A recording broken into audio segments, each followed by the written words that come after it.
ప్రభునామాన మీ అందరికీ పేరు పేరున శుభాభివందనములు తెలియజేస్తూ ఉన్నాను. మనం ధ్యానిస్తున్నటువంటి అంశము యేసు పరిసయ్యులతో చేసిన తర్కము.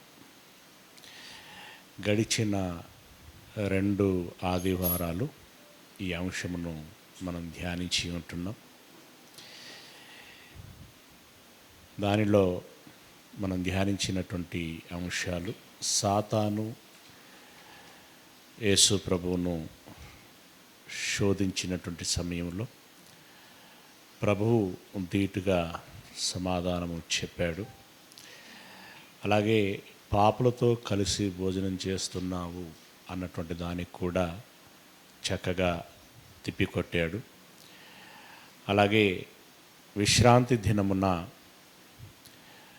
స్వస్థతలు చేస్తున్నావు అనేటువంటి దాని విషయంలో కూడా తిప్పికొట్టాడు. వెన్నులు త్రుంచుతున్నారు అనేటువంటి దాని విషయంలో కూడా అన్నిటికీ చక్కని సమయోచితమైనటువంటి సమాధానాలు చెప్పి వారి నోర్లు మూయించటము జరిగింది. అలాగే చేతులు కడుక్కోకుండా భోజనము చేస్తున్నారు అనేటువంటి విషయము, స్నానం చేయకుండా భోజనము చేయుచున్నారు అనేటువంటి విషయము, అలాగే పాపాత్మురాలు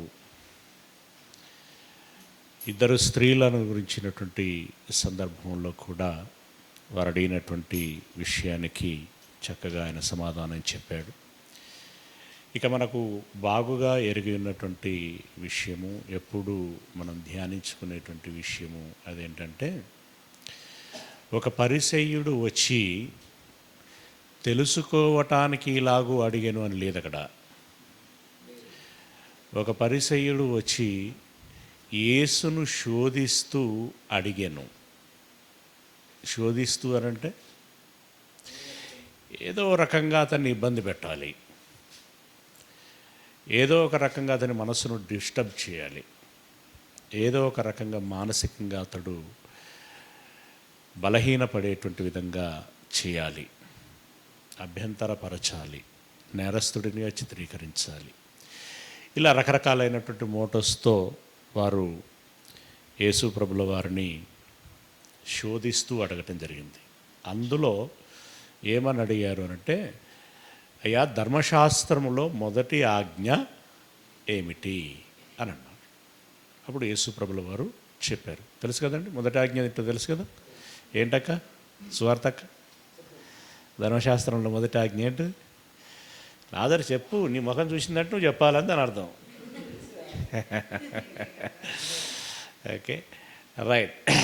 నీ దేవుణ్ణి ప్రేమించాలి, అలాగే నిన్ను వల్లే నీ పొరుగువారిని ప్రేమించాలి. ఇది రెండవది. ఆయన అడగముందుకే చెప్పేశాడు ఆయన, ఇది రెండవది, కాకపోతే మొదటి దానిని పోలి ఉన్నటువంటిది అని అన్నాడు. అప్పుడు వాడట, ఇక నేను అడిగిన దానికి తిరుగులేని సమాధానం వచ్చింది, ఇక నేను చేసేది ఏం లేదని చెప్పి ఈయనను శోధించడానికి వచ్చి ఈయన చేత శబాష్ అనిపించుకోవటానికట ఏమన్నాడు అని అంటే, ఇంతకీ నా పొరుగువాడు ఎవడయ్యా అని అన్నాడట. అప్పుడు మంచి సమరయుడిని గురించినటువంటి సందర్భం చెప్పి చక్కగా పంచభక్ష పరమాన్నాలతో తృప్తిగా భోంచేసి వెళ్ళేటట్టుగా చేశాడు. మనం ఎప్పుడు మాట్లాడుకున్నాం కాబట్టి కొంచెం సాధారణంగా మాట్లాడుకుంటున్నాం, కానీ ఇది ఎలా అంటే, నీ శత్రువుని ఇంటికి పిలిచి భోజనం పెట్టి పంపించుము అనేటువంటి విధానం ఎలాగనైతే ఉంటుందో, నిజంగా మనల్ని చంపేంత కోపం ఉన్నటువంటి వాడు కాచుకుంటున్నటువంటి, అంటే ఆ సమయం కోసం కాచుకొని ఉంటున్నటువంటి వాడిని మనం బ్రదర్ వందనాలు రండి అని చెప్పి కూర్చుండబెట్టి, వాడికి ఇష్టమైన భోజనం ఏంటో ముందే మనం తెలుసుకొని అవన్నీ తయారు చేసి దగ్గరుండి కొసరి వడ్డిస్తే వాడి మనసు ఎలా ఉంటుందంటే, తిండి మీదేమో కానీ అసలు వీడు నన్ను ఇంతగా ప్రేమించడానికి గల కారణం ఏంటి అని చెప్పి లాస్ట్ గిల్టీగా ఫీల్ అయ్యేటువంటి పరిస్థితి ఏర్పడుతుంది. ఇప్పుడు ఈ ప్రశ్న అడిగినటువంటి వాడికి కూడా యేసు ప్రభుల వారు అలాంటి భోజనమే పెట్టాడు. ఓకే, ఇది ఒకటి. దీన్ని ఎక్కువ మాట్లాడుకోవాల్సిన అవసరం లేదు అని అనుకుంటున్నాను. ఇకపోతే రెండవ విషయం ఇందులో ఈరోజు మనకి రెండవ విషయం ఇప్పుడు ఇది ఏంటది అని అంటే, ఒకడు అన్యాయస్తుడంట, యజమాని దగ్గర అన్యాయస్తుడు, అన్యాయంగా సిరిని సంపాదిస్తున్నాడు. అయితే ఒకరోజు బట్టబయలైంది. అది యజమాని క్వశ్చన్ చేశాడు, నువ్వు తప్పు చేసావు, ఆ లెక్కలు నాకు ఆపజెప్పాలి, ఆ తర్వాత రిజైన్ చేద్దాం అని చెప్పేసి యజమాని అన్నాడు. సరే, వీడు అప్పటిదప్పుడుగా బ్రతక నేర్చినటువంటి వాడుగా సమయస్ఫూర్తితో ఒక నిర్ణయం తీసుకున్నాడు. సరే, అదంతా పక్క పెడితే ఆ సీక్వెన్స్లోనే కింద ఒక మాట ఉంటుంది. లూకా సువార్త, మీరు గమనించాలి, ఎక్కువ రెఫరెన్స్లు మనం లూకా నుండే తీసుకున్నాం ఇందులో, ఈ పాఠంలో. ఓకే, అక్కడక్కడ మత్తయి వస్తుంది. లూకా సువార్త 16వ అధ్యాయం, లూకా సువార్త 16వ అధ్యాయము 12వ వచనంలో నుండి. లూకా సువార్త 16వ అధ్యాయము 12వ వచనముల నుండి.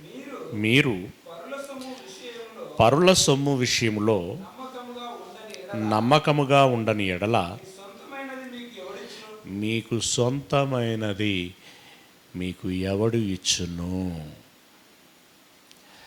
అంటే పరుల సొమ్ము విషయంలో ఒకవేళ నువ్వు నీ అవసరం ఉండి తీసుకున్నా, లేదా నీ దగ్గర దాచిపెట్టుమని నీకు ఇచ్చిన, ఇంకా ఇతరత్రమైనటువంటి కారణాలతో నీది కాని సొమ్ము నీ దగ్గరికి వచ్చినప్పుడు దాని విషయంలో నువ్వు ఎలాగుండాలి అని అంటున్నాడు?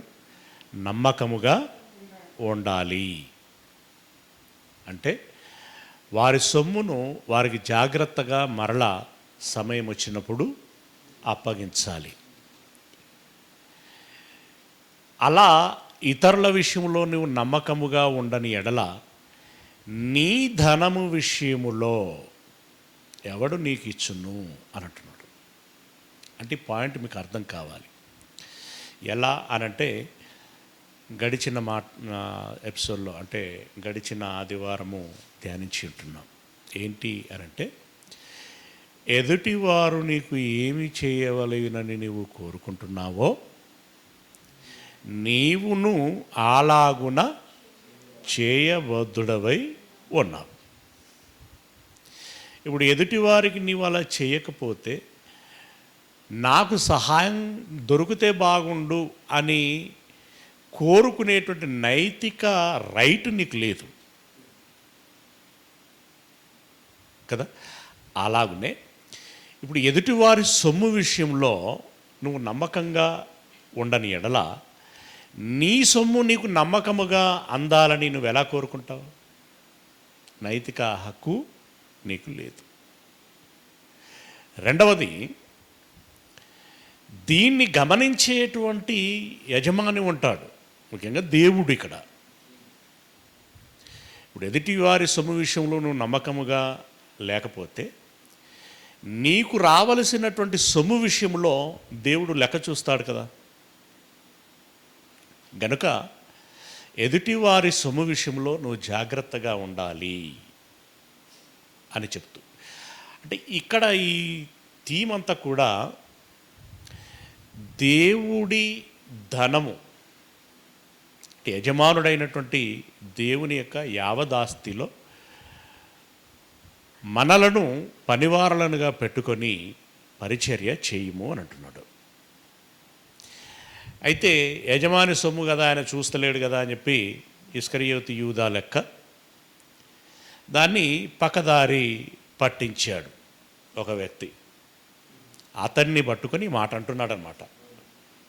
అంటే నా సొమ్ము నువ్వు దొంగిలిస్తూ వస్తున్నావురా, నా సొమ్ము విషయంలో నీ దగ్గర జవాబుదారీతనము లేదు, నా సొమ్ము విషయంలో నువ్వు నమ్మకముగా లేవు, మరి అలాంటప్పుడు నీకు చెందాల్సినటువంటి నీ సొమ్ము విషయంలో నీకు కూడా అలాంటి లెక్కే ఉంటుంది అని చెబుతూ, నీకు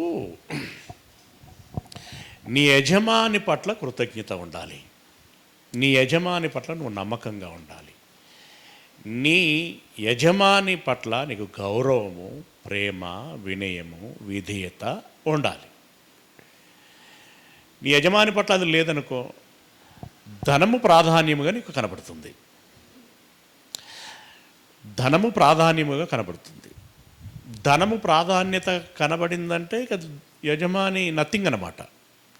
లేదు, యజమానే నీకు సర్వస్వం.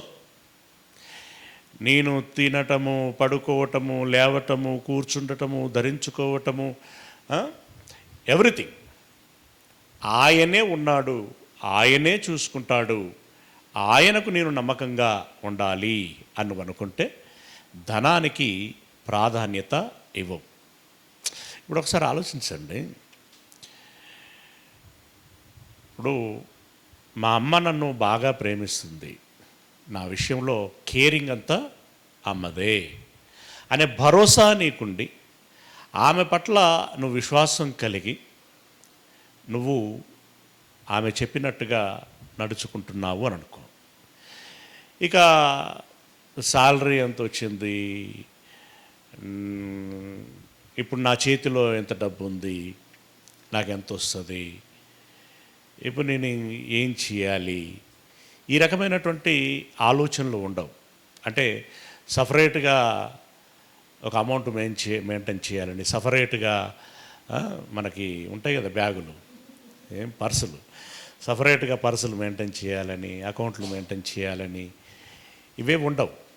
ఇప్పుడు తల్లి పట్ల, తండ్రి పట్ల ఏదైనా ఈ రెండిట్లో ఏదైనా ఉండాలి. ఏది? నమ్మకం లేకపోవటము, లేదంటే గౌరవం లేకపోవటం. ఇవి లేనప్పుడు నీకు పర్సనల్ మెయింటెనెన్స్ అనేటువంటి థింకింగ్ వస్తుంది. ఉన్నది అనుకో, మా మమ్మీ ఉంది, మా డాడీ ఉన్నాడు, మా అన్నయ్య ఉన్నాడు, మా అక్కయ్య ఉంది, వాళ్ళ అన్నీ చూసుకుంటారు ఎవ్రీథింగ్ అని అనుకున్నప్పుడు నీకు మళ్ళీ సపరేట్గా మెయింటైన్ చేయాలి అనేటువంటి ఆలోచన రాదు. ఇప్పుడు ఇక్కడ అదే చెప్తున్నాడు, నీకు నీ దేవుని పట్ల ప్రేమ ఉన్నట్టయితే, నీ హృదయంలో దేవుడు ఉన్నట్టయితే నువ్వు ధనాన్ని కోరుకోవు.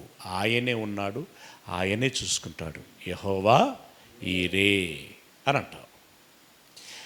ఇక దేవుడు అంటే గౌరవం లేదు, దేవుడికి నీ హృదయంలో స్థానం లేదు అని అన్నప్పుడు మరి ఎట్లా అనే క్వశ్చన్ నీకు వస్తుంది. అంటే ఎట్లా, ఏంటిది, ఎలా సర్వైవ్ అవ్వాలి, నేను ఎలా మెయింటైన్ చేసుకోవాలి, ఏంటి అనేటువంటి క్వశ్చన్ నీకు వస్తుంది.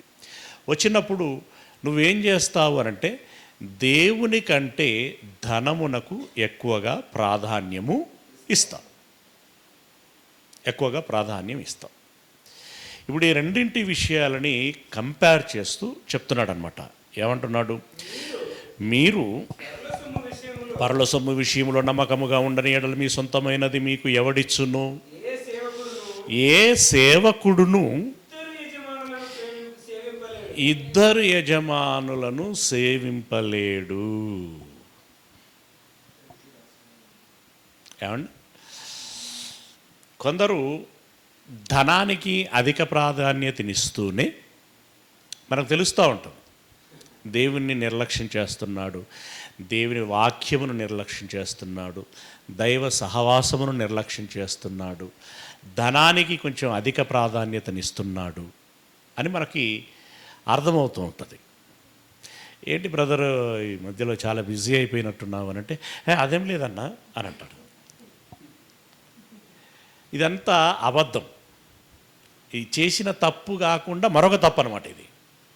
ఇప్పుడు దూరం అవ్వటం అనేదే ఒక తప్పు, అదేం లేదన్నానంటే అంటే నువ్వు అనుకుంటున్న తప్పు అని మళ్ళా ఎదుటి ప్రశ్న వేస్తున్నాడు అనమాట. ఏమండి, అది రెండవ తప్పు. ఆయనకు తెలుసు మనం ఇప్పుడు నిగ్గదీసామనుకోండి హార్ట్ అయిపోతాడు, అంతే, ఏం లేదు. ఇక అన్నిటికీ ప్రశ్న ఎత్తాడైనా సబడే కూకుండా అయిపోతుంది అనేటువంటి పరిస్థితి వస్తూ ఉంటుంది. రైట్? ధనమును సంపాదించు. గతంలో మనం డబ్బు విషయంలో పాఠం చెప్పుకున్నాం. ధనమును సంపాదించు, కానీ ధనము కోసమే నువ్వు బ్రతకకు. ధనమే లక్ష్యంగా బ్రతకకు. సంపాదించు. సంపాదించినటువంటి దానిని ఏం చేయమన్నాడు? నీకు కావలసినటువంటి తగుమాత్రపు అన్న వస్త్రములు అనేటువంటి దాన్ని దృష్టిలో పెట్టుకొని మిగిలినటువంటి సొమ్మునంతా దైవ పరిచర్య నిమిత్తము నీవు ఖర్చు పెట్టుము అనేటువంటి విషయాన్ని మనం ధ్యానించి ఉంటున్నాం. అయితే ఇక్కడ ఒక వ్యక్తి ఎప్పుడు కూడా, ఇప్పుడు దేవుడు అడిగింది ఏంటి? నీ పూర్ణ హృదయము, ఆత్మ, మనస్సు, వివేకము, బలము ఇవన్నీ కూడా దేవునికి ఇవ్వాలి అని అన్నాడు. అన్న తర్వాత ఇక ధనానికి చోటు ఎక్కడ ఉంటుంది? ఉండకూడదు. ధనాన్ని నువ్వు ఎలా చూడాలి అని అంటే, ఇప్పుడు నీకు బాగా ఆకలైందయ్యా, బాగా ఆకలైంది, ఆకలి అవుతున్నది. సడన్గా ఫ్రెండ్ కలిశారు, మరి లంచ్ టైం కదా భోంచేద్దాం రండి అని చెప్పి హోటల్కి తీసుకెళ్ళాడు. పోయావు, తిన్నావు, అయిపోయింది. నువ్వు ఎలా ఫీల్ అవ్వాలి అప్పుడు? ఆకలి అయింది, వాడు అన్నం పెట్టాడు, పెట్టించాడు, నేను తిన్నాను.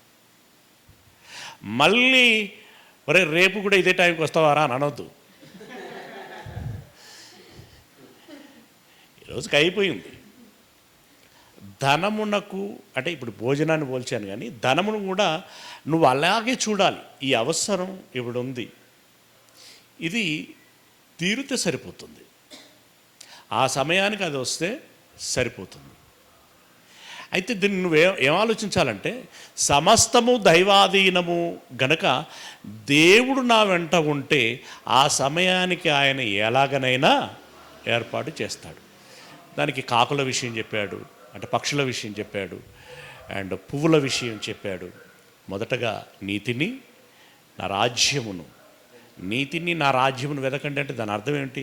నన్ను అర్థం చేసుకోండి రా అని చెప్పటమే, నా వెంట ఉండండి రా అని చెప్పటమే, నా ఆశయాలతో బ్రతకండి రా అని చెప్పటమే. అలా బ్రతకటం నువ్వు చేసినట్టయితే నీకేమి కావాలో అదంతయు నీకు అనుగ్రహింపబడును అని అంటాడు. గనక మనం ఎప్పుడూ చెప్పుకుంటూ ఉంటాం ఏంటి అంటే, ఇది నిజం కాదు కానీ సామెతకు పనికొస్తుంది. అది ఏంటది? బంగారు గుడ్లను పెట్టే బాతు మన దగ్గర ఉంటే బెటరా, గుడ్లు మన దగ్గర ఉంటే బెటరా? బాతు మన దగ్గర ఉండాలి. ఇప్పుడు దేవుడు మన వెంట ఉంటే అది ఆహారం కావచ్చు, నీరు కావచ్చు, వస్త్రం కావచ్చు, గృహం కావచ్చు, ఆరోగ్యం కావచ్చు, మరేదైనా కావచ్చు, ఆ సమయానికి అది అవసరమైన మేరకు వస్తుంది. బ్యాంకులో దాచుకునేంత రాకపోవచ్చు, నీకు అవసరమైనటువంటి మేరకి వస్తుంది. అలా కాకుండా గుడ్లు నాకు చాలు అని అన్నాం అనుకోండి, ఆ గుడ్లు నీ సర్వైవల్లో కరిగించుకొని వాడుకోవాల్సి ఉంటుంది. వాడుకున్న తర్వాత అవి అయిపోతాయి కదా, అయిపోయిన తర్వాత మళ్ళీ ఎటు చూస్తావు? ఆల్రెడీ కోసేసావు కదా, దాన్ని ఆల్రెడీ కట్ చేసేసాడు. ఇక బాత ఎక్కడిది నీకు? ఇక దిక్కుండదు. అదే బాత ఉందనుకోండి, ఈ రోజుకు ఒక గుడ్డు, చక్కగా రాశారు ఎవరు ఆ కథ, మంచిగా రాశారు. ఇప్పుడు రోజుకో గుడ్డు ఇస్తుందట, అది ఆ రోజుకు బాగా అది అవసరం వచ్చేది, సరిపోయింది. కానీ వీడికి అత్యాశ కడుపులు ఉన్నాయని కూడా ముందే తీసేసుకుందామని చెప్పేసి కూసిపడేసాడు.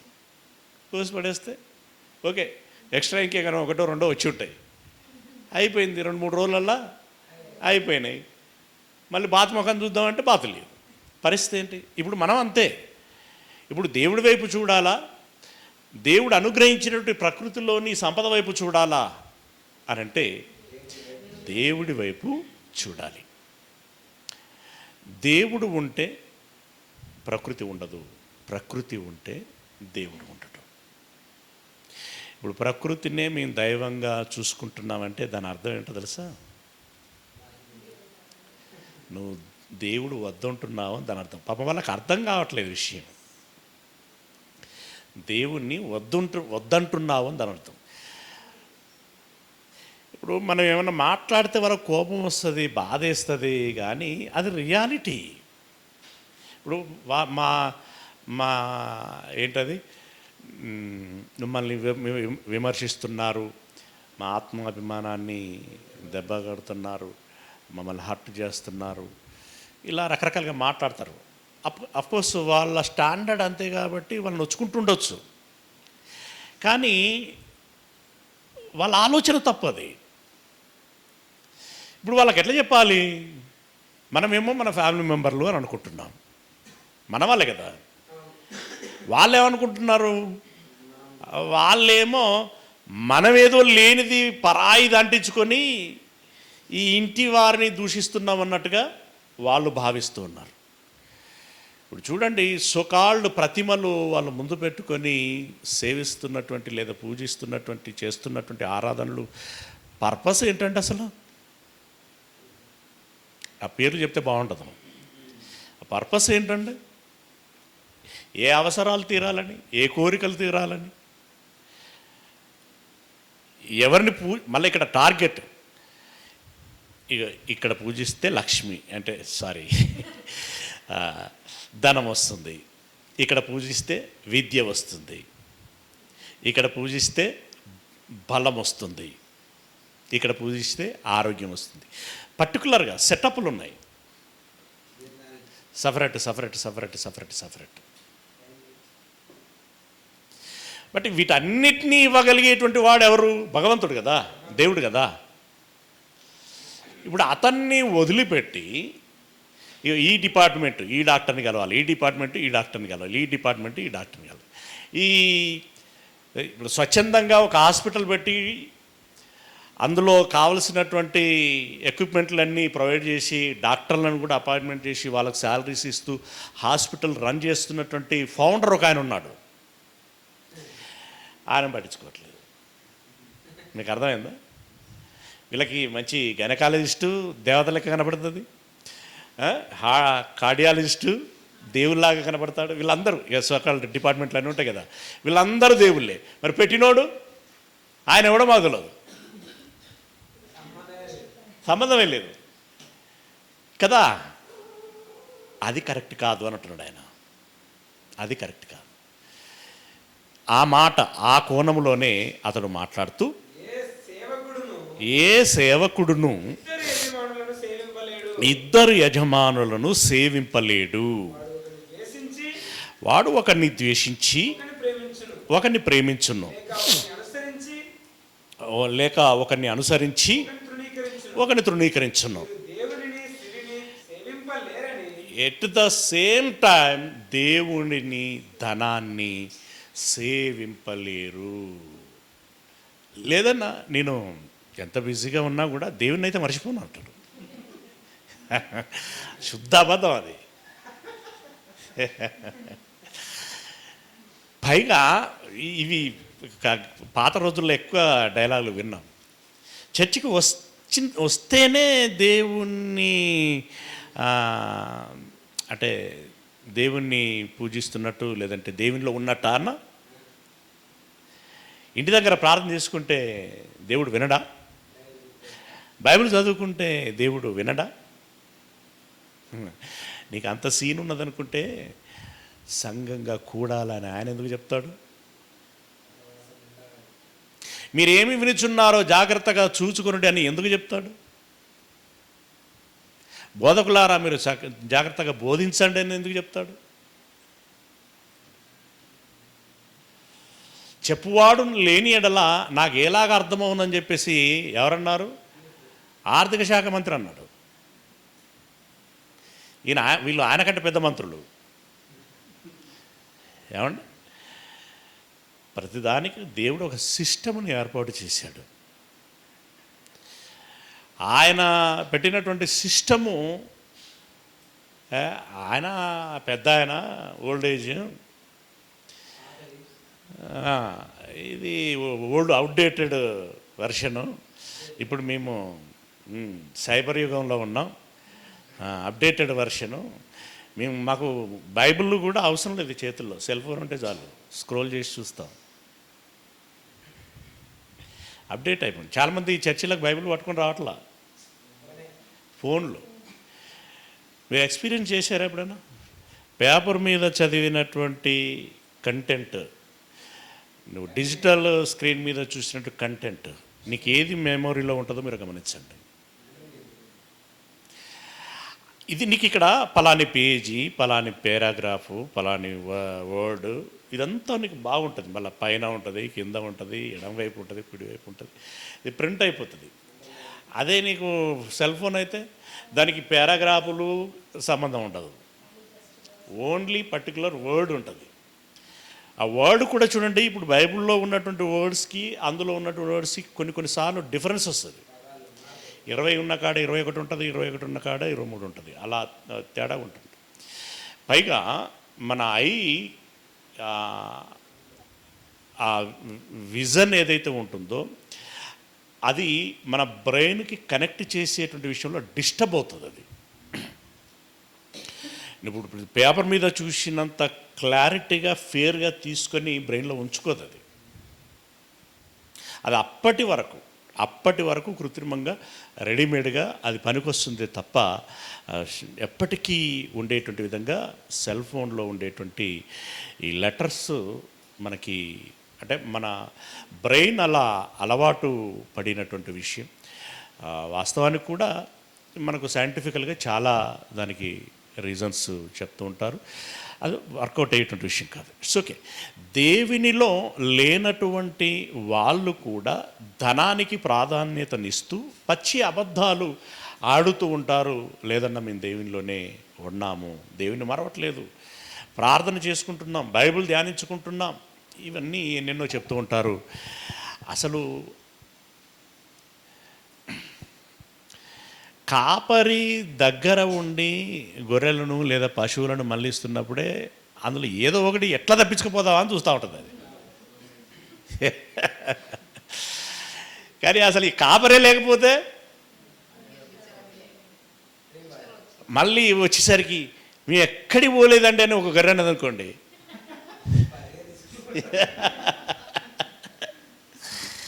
అలా ఉంటుందన్నమాట. ఓకే, కిందికి వెళితే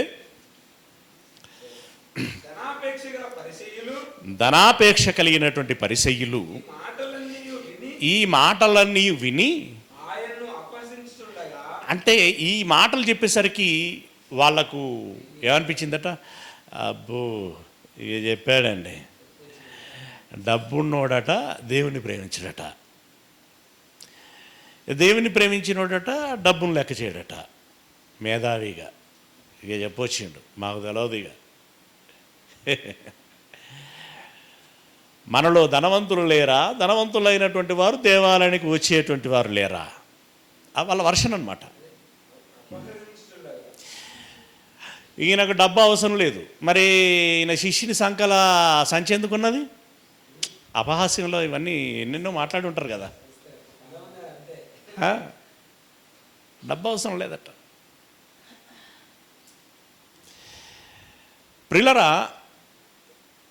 ఇప్పుడు మనం చూస్తున్నటువంటి బోధకులైనటువంటి వారిలో కూడా ప్రతి వ్యక్తికి అవసరాలు ఉంటాయి, అవి తీరాలి. కానీ ఏది ఓరియంటెడ్గా పెట్టుకొని సేవ చేస్తున్నారు, దైవమా ధనమా?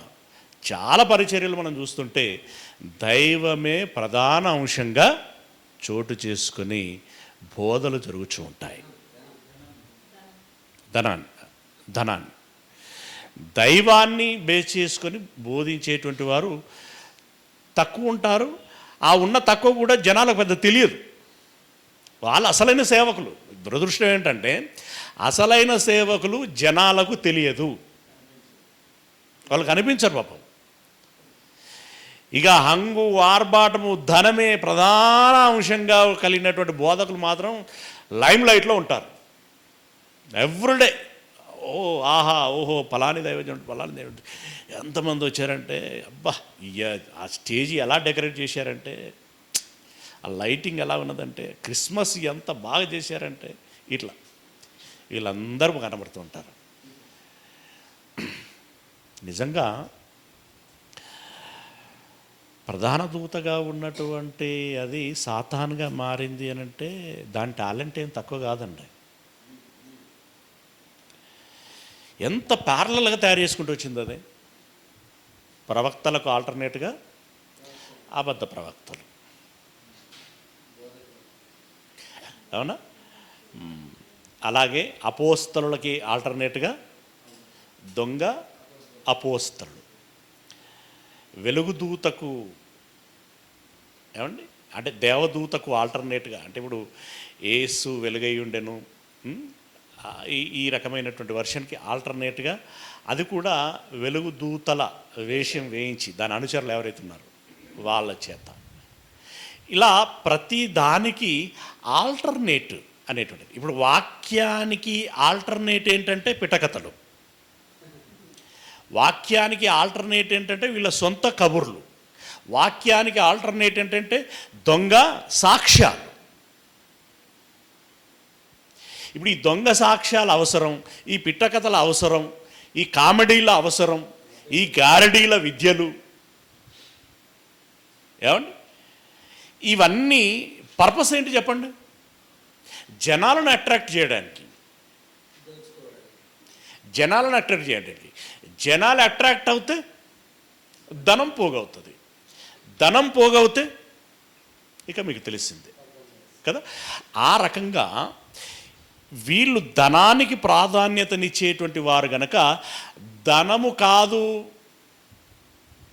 బ్రదర్స్ సిస్టర్స్, దైవము మనకు ప్రధాన అంశము అని అన్నాం అనుకోండి, వాళ్ళ గురించి కామెంట్ చేసుకోవటం అనేటువంటిది మానవ సహజమైన నైజం.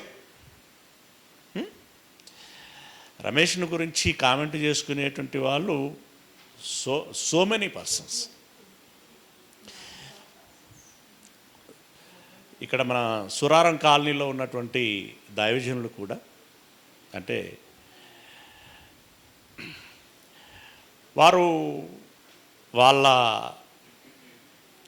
ఏంటి సహవాసాలకి, పాస్టర్ల అసోసియేషన్లకి, ఫెలోషిప్కి హాజరు కావాలని చాలాసార్లు వాళ్ళు పిలవటం జరిగింది, మెసేజ్లు పెట్టడం జరిగింది.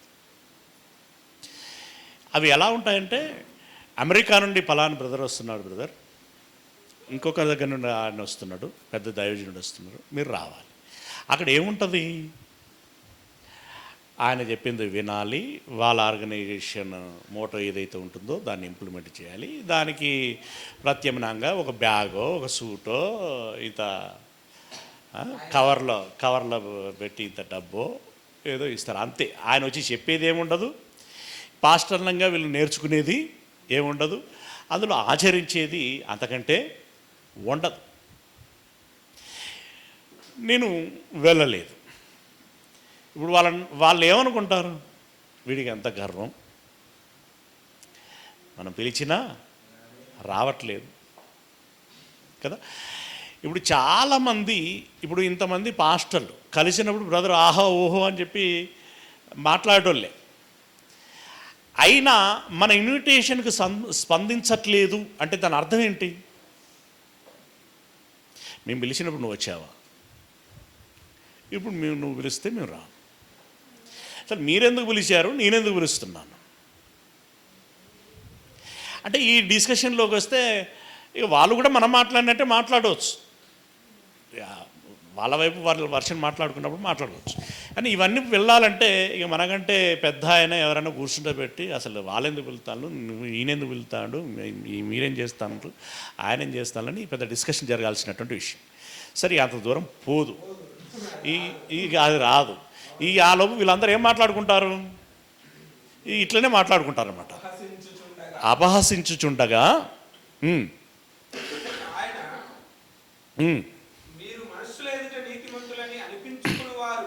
మీరు మనుషుల ఎదుట నీతిమంతులని అనిపించుకునేవారు కానీ దేవుడు మీ హృదయములను ఎరుగును. మనుషులలో ఘనముగా ఎంచబడినది దేవుని దృష్టికి అసహ్యము. ఇప్పుడు మనుషుల దృష్టికి ఘనంగా ఎంచబడేది ఏది? ధనమే కదా. ధనం మిదం ఏదో ఉన్నది కదా, ఏమండి? ధనం మూలం మిదం జగత్. అంటే ధనం ఉంటే ఏమైనా చేయొచ్చు, ధనం ఉంటే లేని దేవుని కూడా చూపించవచ్చు, కొండ మీద కోతిని దించవచ్చు. ఏమండి? ధనం ఉంటే ఏమంటే బ్యాక్గ్రౌండ్ మ్యూజిక్ పెట్టి పరిశుద్ధాత్మ దిగిండు అని చెప్పొచ్చు. భ్రమింపజేయచ్చు. అంతేనా? కొంతమంది బాడీలు ఎప్పుడు ఊగుతాయి తెలుసా అండి? మ్యూజిక్ ఊగుతాయి కాబట్టి ఒక రకమైన రిథమ్ ఇచ్చి కొంచెం వాయిస్ దాని వాల్యూమ్ పెంచి మంచి బీట్ ఇస్తే ఆ పరిశుద్ధాత్మ వస్తాడు కదా.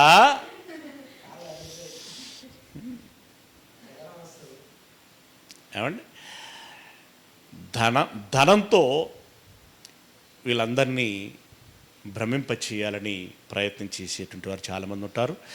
ధనం ఉంటే ఈ అవసరాలు తీరుతున్నాయి కదా, ఈ అవసరాలు తీరటం వెనకాల దేవుడే కారణము అనేటువంటి విధానంలో, అంటే ధనమును వీరు దృష్టిలో పెట్టుకుని ధనాన్ని సంపాదించి అది సక్రమమా అక్రమమా అనేటువంటి దానితో సంబంధం లేకుండా ధనముతో వారి అవసరాలను తీర్చుకుంటూ ఇది మళ్ళీ ఇచ్చి సాక్ష్యాలు చెప్పేటప్పుడు మాత్రం దేవుని కృపను బట్టి, అదొక మంచి లవ్ వర్డ్ అది.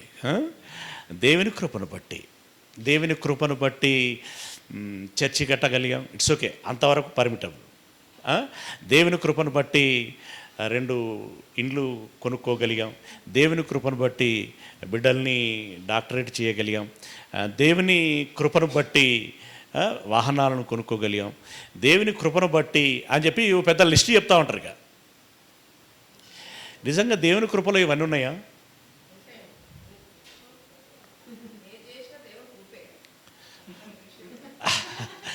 పాపం చేసిన దేవుని కృపే. పర్మిషన్ అంటే ఇప్పుడు ఇక్కడ రాజకీయ నాయకులు ఉన్నారు. ఒక రాజు అవుతున్నాడు, వాడు దుర్మార్గుడైన రాజే, కానీ రాజు అయ్యాడు. ఎవరు పర్మిషన్ ఇస్తే రాజు అయ్యాడు? దేవుడు పర్మిషన్ ఇస్తేనే రాజు అయ్యాడు. దాన్ని కృప కింద ఆలోచించాలా? ఏమండి? పరీక్ష కింద ఆలోచించాలా? నీకు ధనాన్ని ఇచ్చి కూడా పరీక్షిస్తాడు, అది కృప అనుకుంటే పొరపాటు. సందర్భాలు ఉంటాయి, అది సద్వినియోగపరచుకోగలిగితే, అంటే ఇచ్చిన తర్వాత నువ్వు సద్వినియోగపరుచుకున్న తర్వాత దేవుడు మళ్ళీ చేసే బ్లెస్ ఏదైతే ఉంటుందో అది కృప అవుతుంది. కాబట్టి ఈ సందర్భాలని మనం జాగ్రత్తగా చూడాల్సినటువంటి అవసరత ఉంటుంది. ఇంకేమంటున్నాడు?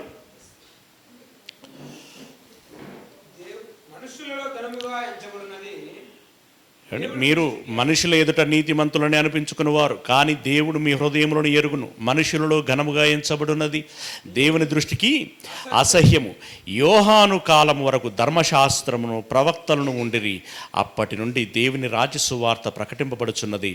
ప్రతి వాడును ఆ రాజ్యములో బలవంతముగా చొరబడుచున్నాడు. ధర్మశాస్త్రములో ఒక పొల్లైనను తప్పిపోవుట కంటే ఆకాశమును భూమియు గతించిపోవుట సులభము అని అన్నాడు. అంటే ఏమంటున్నాడు అనంటే, ఇక్కడ మీలో చాలామంది ధనానికి ప్రాధాన్యతనిస్తున్నారు. అయితే విషయం ఏంటంటే, బాప్తిసం ఇచ్చేటువంటి యోహాను కాలం వరకు ధర్మశాస్త్రము ఉన్నది. ధర్మశాస్త్ర నియమాలను బట్టి వారు పరలోకమునకు అర్హులవ్వటం అనేటువంటి విషయం, నీతిమంతులుగా తీర్చబడేటువంటి విషయము దుర్లభముగా మారిపోయింది. అయితే ఇప్పుడు అనేకులు బలవంతంగా దేవుని రాజ్యములో చేరగలుగుచున్నారు. అంటే దాని అర్థం ఏంటంటే, అర్థమైనటువంటి వారు ఈ రాజ్యం మాకు కావాలని పట్టుబట్టి చేరుచున్నటువంటి వారు ఉన్నారు. దానికి ఉదాహరణే మొదటి శతాబ్దపు క్రైస్తవ్యం. ఎంత బలమైనటువంటి క్రైస్తవ్యమో మనకు తెలుసు. వారు బల ప్రయోగముతో ఆ అవకాశాన్ని చేజిక్కించుకుంటున్నారట. ఇప్పుడు వీళ్ళకేం చెప్తున్నాడంటే, మీరేమో ధనము కోసం బలప్రయోగం చేస్తున్నారు, వారేమో దైవము కోసము బలప్రయోగము చేస్తున్నారు. ఇది మీరు ఆలోచించుకోండి అని అపహసించేటువంటి వారికి ఆయన ఇచ్చిన ఆన్సర్ అన్నమాట. అపహసించేటువంటి వారికి చెప్తున్నారు, ఇదిగో మీరు అపహసిస్తున్నారు అనంటే మీలో దైవము లేడు, ధనము ఉన్నది. ధనము ఉన్నటువంటి మీరు పరలోకమునకు ప్రయత్నం చేయటం లేదు. ధనాన్ని నిర్లక్ష్యం చేసేటువంటి వాడు దైవమును లక్ష్యం చేస్తున్నాడు. దైవమును లక్ష్యంగా చేసుకున్నటువంటి వాడు పరలోకమునకు పట్టుబట్టి మరీ వెలుచున్నాడు. అపహాసకులారా, అంటే అపహాస్యం చేయువారలరా, మీ పరిస్థితి ఏంటి అని చెప్పి ఆయన క్వశ్చన్ చేస్తున్నాడు. కనుక ధనమా దైవమా అని అంటే మన ప్రధాన లక్ష్యం ఏముండాలండి? దైవము ఉండాలి.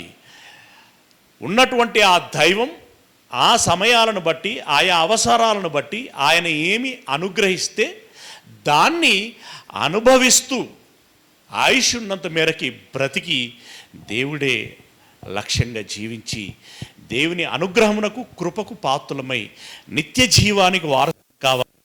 చెప్పుకున్నాం కదా సెమినార్లో, నిత్య జీవములో ఉండేటువంటి ఆ స్వాస్థ్యము కంటే ఆ సంతృప్తిని మించినటువంటి ధనము మరొకటి ఏముంటుంది? ఎంత విలువైనది అని చెప్పాడండి. నిజంగా మనకు మాటలు లేవు అవి మాట్లాడుకోవడానికి కదా. కనబడనిది, వినబడనిది, హృదయానికి గోచరం కానటువంటిది, అక్షయమైనటువంటిది, నిర్మలమైనటువంటిది, వాడబారనిది. ఏమండి? అంత గొప్ప స్వాస్థ్యము అంటే అంత గొప్ప ధనం. ఆ ధనం ఎప్పుడొస్తుంది? ఇహధనమును పరధనముగా మరల్చుకోగలిగినప్పుడు అని అన్నాడు. కనుక దేవుడే లక్ష్యంగా మనం బ్రతకాల్సినటువంటి అవసరం ఉంది. ఓకే, మనము 17వ అధ్యాయంలోనికి వెళ్ళినట్టయితే లూకాసు వార్త 17వ అధ్యాయము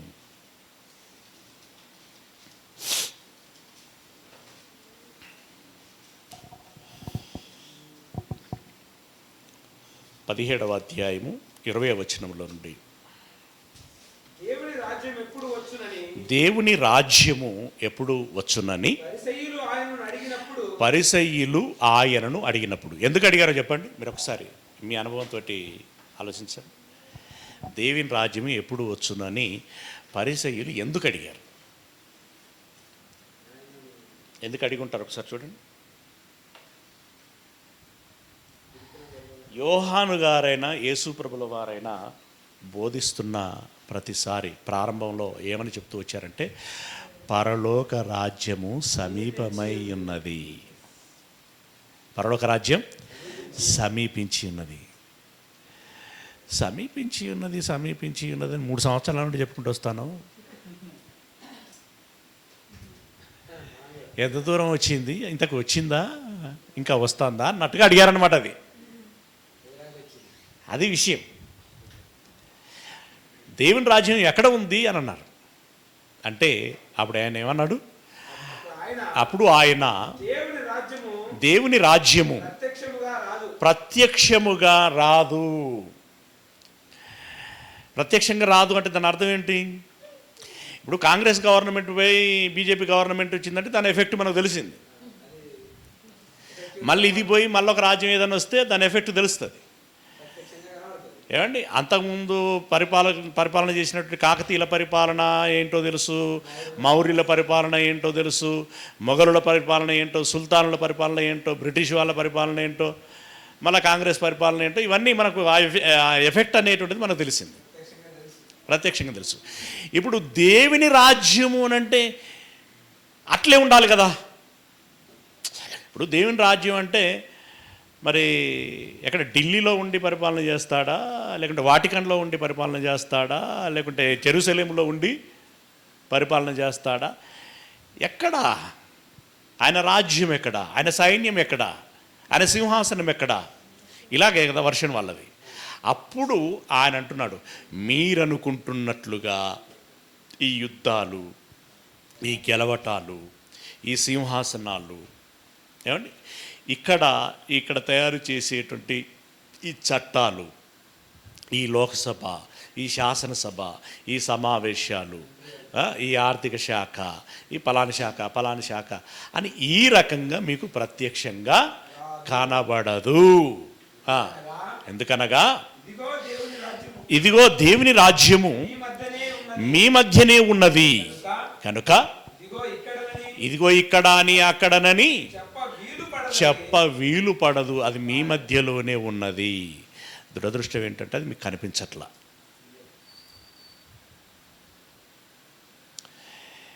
ఇప్పుడు ఒక గుడ్డివాడిని తీసుకెళ్ళి ఒక మంచి ఏదో మైసూర్లో మంచి మంచి ప్యాలెస్లు ఉంటాయంటారు కదా, అందులో తీసుకెళ్ళి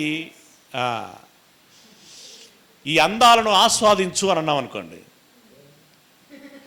కనబడితే కదా, అంటే గుడ్డలను పాపం క్రిటిసైజ్ చేయటం కాదు, అప్పుడు ఆ పరిస్థితి ఎలా ఉంటుంది అని మనం అర్థం చేసుకోవడానికి. ఇప్పుడు ఈ అందాలను ఆస్వాదించు అని అనుకోండి, పిచ్చోడ అది కనబడితే కదా నేను ఆస్వాదించేది అని అనుకుంటాడు కదా గుడ్డాయన. కానీ కొంతమంది ఇప్పుడు చూపు లేకపోయినా నేను చూస్తున్నానని బిల్డప్ ఇచ్చేటువంటి ప్రయత్నం చేశాడు అనుకోండి, కొందరు కళ్ళద్దాలు పెట్టి మేనేజ్ చేస్తూ ఉంటారు. ఏమండి, వాళ్ళలో ఉన్నటువంటి వీక్నెస్ బయటపడకుండా ఉండటానికి కవర్ చేస్తూ ఉంటారు. ఇప్పుడు వీళ్ళకి ఏంటంటే దేవుని రాజ్యమును చూడాలంటే మనోనేత్రములతో చూడాలి దాన్ని కదా, మనోనేత్రములతో చూడాలి. ఆ నేత్రములే వీరికి లేవు. మీ మనోనేత్రములు మూయబడి ఉన్నవి అని అంటాడు. మూయబడి ఉన్నటువంటి వారికి దేవుని రాజ్యము కనిపించదు. దేవుని రాజ్యము మీ మధ్యలోనే ఉన్నది. మరి ఏది అనంటే ఫస్ట్ నీ మనోనేత్రములు తెరిచి చూసుకో. ఉన్నదా అంటే ఉన్నది. ఎవరు ఆ రాజ్యంలో ఉన్నటువంటి వారు అనంటే ఆ రోజుల్లో ఉన్నటువంటి ప్రభు మాటలను విని మనసు మార్చుకొని పరిశుద్ధులై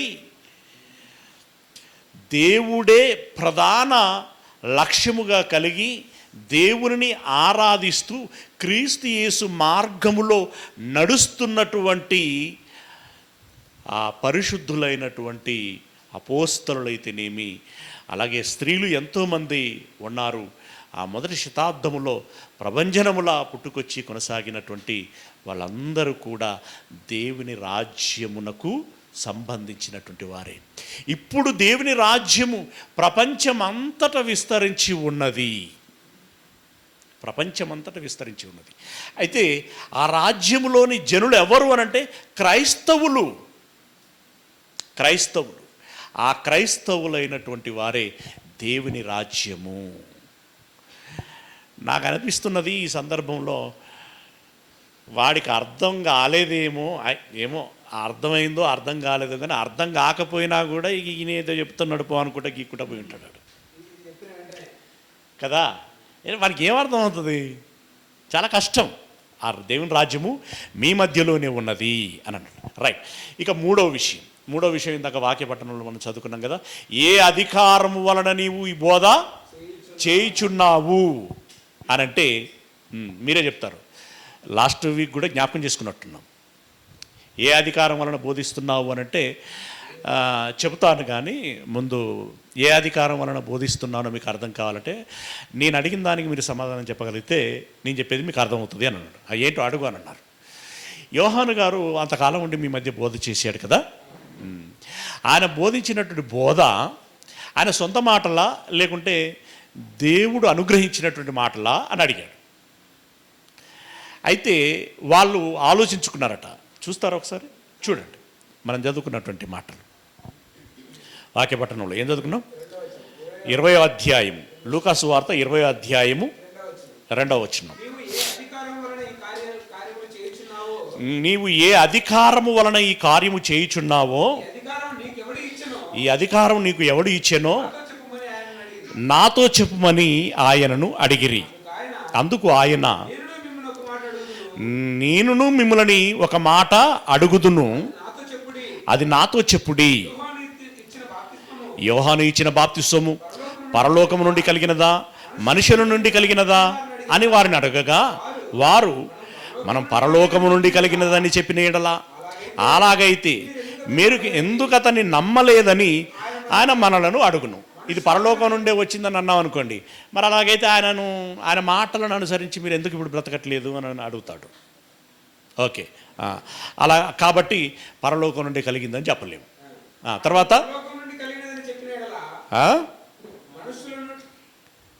మిస్ అవ్వకు. ఎన్నో వచనంలో ఉన్నాను? మనుషుల వలన కలిగినదని చెప్పిన ఎడల ప్రజలందరూ మనలను రాళ్లతో కొట్టుదురు. ఎందుకంటే అప్పటికే యోహాన్ అంటే మంచి ప్రవక్త అని, బోధకుడు అని అతని పట్ల గౌరవం కలిగినటువంటి, అభిమానం కలిగినటువంటి వ్యక్తులు చాలామంది ఉన్నారు. ఇప్పుడు ఇతడు సొంత మాటలే చెప్పాడు, ఇందులో దైవం లేదు, దేవుని ప్రమేయం లేదు అని అన్నాం అనుకోండి, వీళ్ళు రాళ్ళు తీసుకొని చంపేస్తారు ఉన్న పలంగా.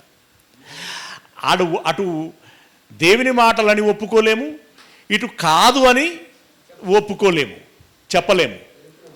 మధ్యలో ఇరుక్కునబడి ఉన్నాం. ఎందుకైనా బెటర్రా సైలెంట్గా ఉంటే మంచిది అని అనుకున్నారు.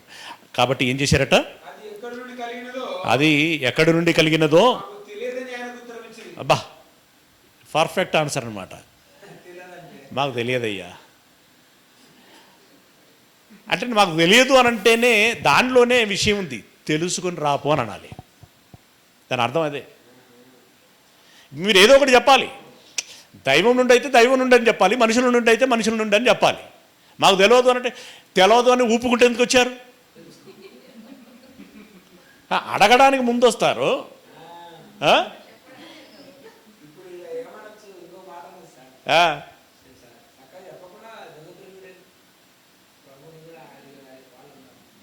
కదా, నువ్వు సైలెంట్గా నువ్వు ఏదో అవునో కాదో ఒకటి చెప్పు.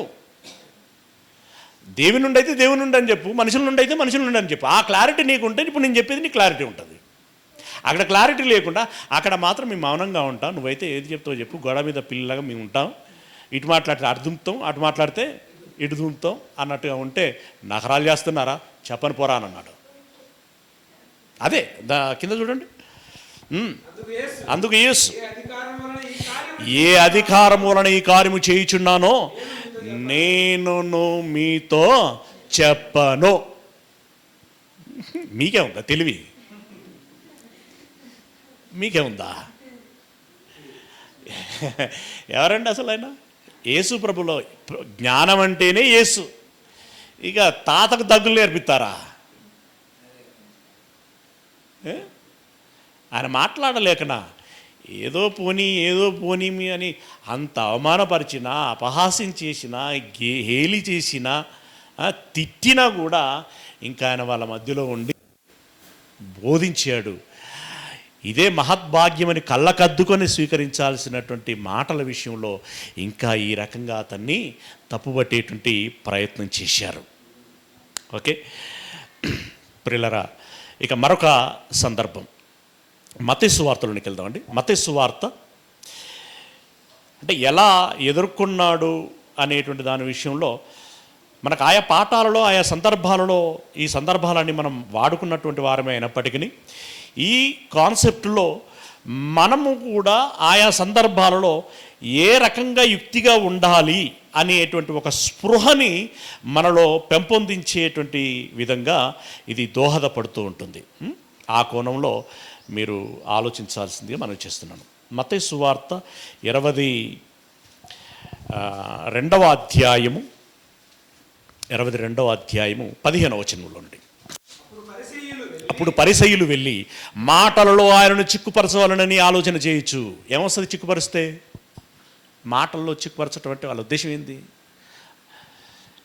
ఏమంటే నలుగురు నాలుగు దిక్కులు మాట్లాడుతుంటే మామూలుగా మన పరిస్థితి ఉంటుంది. ఎలా ఉంటుందంటే, ఇప్పుడు ఎక్కడైనా నలుగురు నాలుగు దిక్కుల వీడు తలో మాట అంటుంటే వీళ్ళకు ఈ తోయదు, ఒక్కొక్కసారి తోయది.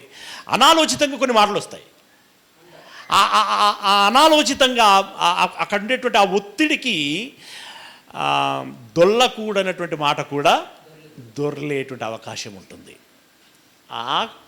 ఆ ఉద్దేశంతో వారు ఆ రకంగా అతన్ని ఒత్తిడి చేయటం జరిగింది. అదే మాట చెప్తున్నాడు ఇక్కడ. ఏమంటున్నాడు? మాటలలో ఆయనను చిక్కుపరచవలయునని ఆలోచన చేయుచు, బోధకుడా నీవు సత్యవంతుడవుడై ఉండి దేవుని మార్గము సత్యముగా బోధించుచున్నావనియు, నీవు ఎవరిని లక్ష్య పెట్టవనియు, మోమాటము లేనివాడవనియు ఎరుగుదుము.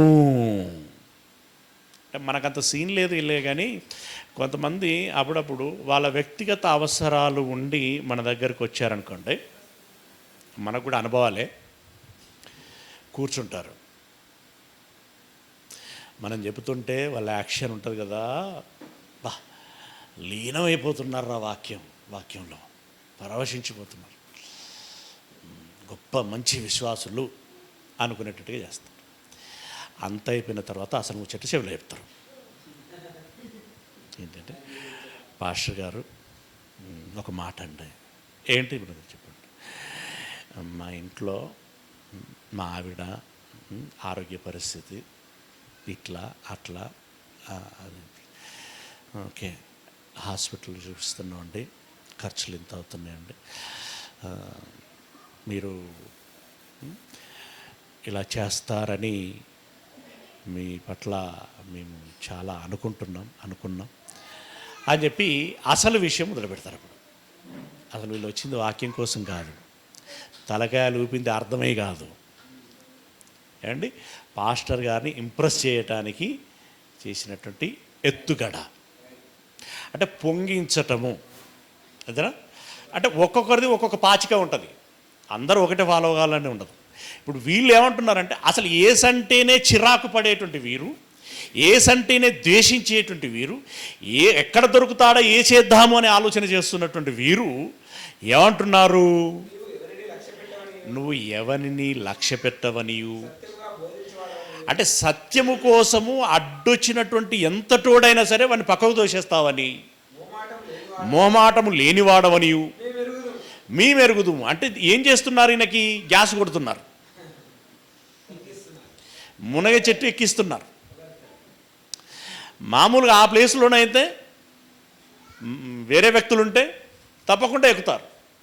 అది మునిగ చెట్ట, చింత చెట్ట, వేప చెట్ట అని చూడరు. ఇక ఎక్కుడే అది కొంచెం ఎత్తెక్కినాక మునిగ చెట్టు ఏం చేస్తుంది, పుట్టుకుని ఇరుగుతుంది, పట్టుకుని పడతాడు, మూతిపళ్ళు రాలుతాయి, కాలు రెక్కలు ఇరుగుతాయి. అవునా? కానీ ఏసు అంత అమాయకుడు కాదు, అంత ఎడ్డివాడు కాదు. చూడండి, చదవండి. మీకేమి తోచుచున్నది, కైసరుకు పన్ను ఇచ్చుట న్యాయమా కాదా? పోయి కైసర్నే ఎందుకు మొదలు పెట్టారు ఇక్కడ? ఆ రోజుల్లో లోకంలో సుప్రీం ఎవరు? కైసరే. ఆయన ఒక ఆర్డర్ పాస్ చేసాడంటే అది అమలు చేయాల్సిందే. అవునా? పన్ను ఇయ్యొచ్చా, ఇవ్వకూడదా, ఏది న్యాయం చెప్పండి. ముందేమన్నారు, నువ్వెవరిని లక్ష్య పెట్టవనియు, ఎవరితోటైనా ముక్కుసూటిగా మాట్లాడతావనియు, వాడు కైసరైనా సరే, వాడి తాత అయినా సరే, ఇదే కదా అక్కడ. అవును అనాలి. అప్పుడు అవునరా, అసలు మనల్ని పన్నడేటోడు ఎవడు? ఆడెవడు? కైసర్ అయినా సరే, ఇంకెవరిని పంపించినా సరే మనము పన్ను కట్టాల్సినటువంటి అవసరం లేదు. మనది దేవుని రాజ్యం, దేవుని రాజ్యంలో ఉన్నటువంటి మనం ఈ లోక సంబంధమైనటువంటి అధికారులకి పన్ను కట్టడానికి వీల్లేదు, ఇదే నా శాసనం అని అనాలి. ఇప్పుడు అది యేసయ్య అనగానే వెంటనే ఈ మాట కైసర్ దగ్గరికి పాస్ చేయాలి. పాస్ చేసి, చూసావా కైసర్ గారు, మీరంటే మాకు అమితమైనటువంటి గౌరవం, పూర్వము నుండి మీరు ప్రవేశపెట్టినటువంటి చట్టానికి లోబడి మేము బ్రతుకుతాం. ఇక్కడ మా దగ్గర ఉన్నటువంటి గవర్నర్లు ఎరుగుదురు, సామంత రాజులు ఎరుగుదురు. కానీ ఇదిగో నిన్న వచ్చినటువంటి వీడు ఏమంటున్నాడో తెలుసా, మీరు చేసిన శాసనాన్ని ధిక్కరిస్తున్నాడయ్యా, మీరు పన్ను కట్టుమని చెప్పినటువంటి ఆజ్ఞ ఏదైతే ఉన్నదో దాన్ని ధిక్కరిస్తున్నాడు, పన్ను కట్టొద్దని బోధిస్తున్నాడయ్యా అని అంటే, ఇప్పుడు కైసరు కోపం వచ్చి ఏం చేయాలి? కైసరు నాకే వ్యతిరేకంగా మాట్లాడుచున్నాడా, అయితే వానికి మరణశిక్ష విధించండి అని అనాలి. అప్పుడు అమ్మయ్యా, మన లక్ష్యం నెరవేరిందిరా అని వాళ్ళు అనుకోవాలి. అది వాళ్ళ కాన్సెప్ట్. తర్వాత న్యాయమా కాదా మాతో చెప్పమని అడిగిరి. సిబ్బందిని పంపారు. యేసు వారి చెడుతనమును ఎరిగి, ఈయనకున్న నైపుణ్యం అది అక్కడ ఆయనకు అడ్వాంటేజ్ అండి. ఎవడు ఎట్లా అడుగుతున్నాడు ఏంటి అని దాన్ని తెలుసుకోగలిగేటువంటి నైపుణ్యం ఆయనకున్నది. వేషధారులారా, నన్నెందుకు శోధించుచున్నారు? పన్ను రూకై ఒకటి నాకు చూపుడని వారితో చెప్పగా, వారు ఆయన యొద్దకు ఒక దేనారమును తెచ్చిరి. అప్పుడు ఆయన పై రూపమును రాతయు ఎవరివని అడగగా వారు కైసరు అనిరి. ఆయన ఎంత తెలివి. ఇక్కడ కూడా వాళ్ళకి ఏం అర్థం కాకుండా బుర్రగోక్కొని ఇంటికి వెళ్ళి ఉంటారు. ఏమంటున్నాడు చూడండి, ఈ పై రూపము రాత ఎవరిది అని అంటే, అందుకు వారు కైసరు అనిరి. అందుకు ఆయన అలాగైతే ఆయన బొమ్మ ఆయనకి ఇచ్చేయండి, ఆయన రాత ఆయనకి ఇచ్చేయండి. కైసరువి కైసరుకును, దేవునివి దేవునికి నీ చెల్లించుడని వారితో చెప్పెను. వారి మాట విని ఆశ్చర్యపడి ఆయన్ను విడిచి వెళ్ళిపోయి. అంటే వాళ్ళు ఆశ్చర్యపడ్డారంటే వాళ్ళు ఆల్రెడీ ఒకటి అనుకుని వచ్చారు, ఎట్లయినా ఈయన కైసరు కట్టాల్సిన అవసరం లేదని అంటాడు అని చెప్పి. అలా అనలేదు ఆయన. కైసరువి కైసరుకు కట్టండి. బట్ గుర్తుంచుకోండి, కైసరికే పన్ను కట్టాలనేటువంటి విషయం మీకు తెలుస్తున్నప్పుడు ఎందుకు పన్ను కట్టాలి? కైసరికి పరిపాలన చేస్తున్నందుకు, రాజ్యాన్ని నడిపిస్తున్నందులకి పన్ను కట్టాలి. మరి లోకాన్ని నడిపిస్తున్న దేవునికి, నిన్నే నడిపిస్తున్నటువంటి దేవునికి కట్టు. ఇప్పుడు ఎంత కడతావు కట్టు. ట్యాక్స్ పేపర్ పంపించమంటావా? ఇప్పుడు దేవునికి సంబంధించి ట్యాక్స్ పేపర్ పంపిస్తే ఈయన బ్రతకాలంలో సంపాదించింది కూడా సరిపోదు కదా. అసలు కాదు, కొసరు కాదు, ఎసరు అసలే కాదు. ఏమండి, దేనికి సరిపోదు. ఆశ్చర్యపడిరి. ఇంకేం మాట్లాడతారు? మాట్లాడటానికి ఏమీ లేదు. ఏమండి, ఎన్ని విషయాలు. ఏమంటే దాని కింద వెంటనే ఇంకొక సందర్భం. ఇక్కడ వీళ్ళ సద్దూకైలు, ఇంతసేపు మనం ఇన్ని రోజులు మాట్లాడుకునే అన్నీ కూడా పరిసయ్యులకు సంబంధించింది. అయితే ఇక్కడ సద్దూకైలు వచ్చారండి. వీళ్ళదో గోల. వీళ్ళు ఏం చేశారు చూడండి.